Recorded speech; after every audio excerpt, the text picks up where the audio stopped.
magpapahawak sa leeg ang Pangulo. Yan ang tugon ng Malacanang sa mga hinihinging kondisyon ng mga kaalyado ni Duterte para magkabati sila. Nangunguna sa balita si Maricel Alili.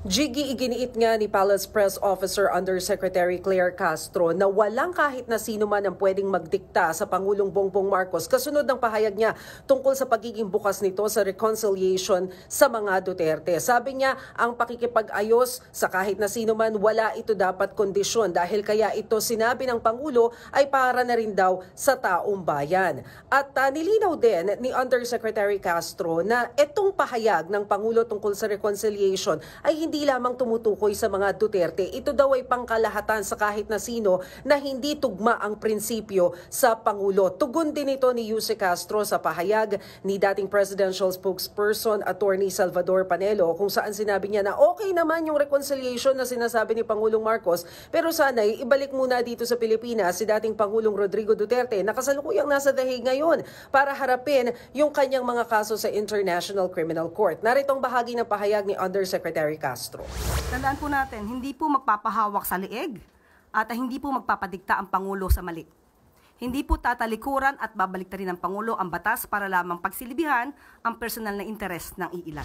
At nakausap nga rin natin, Jiggy, si dating presidential spokesperson Attorney Harry Roque sa programang Sa Totoo Lang.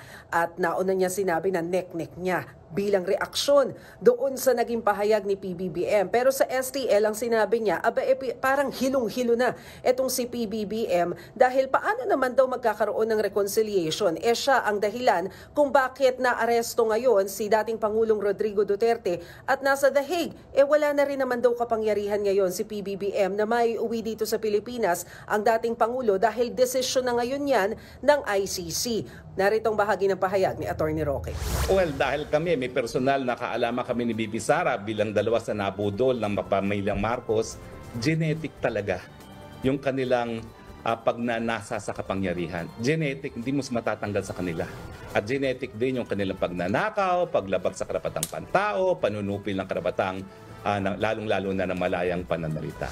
Jiggy, kung kailan magkakasundo sina Pangulong Bongbong Marcos at Vice President Sara Duterte, panahon na lang ang makapagsasabi.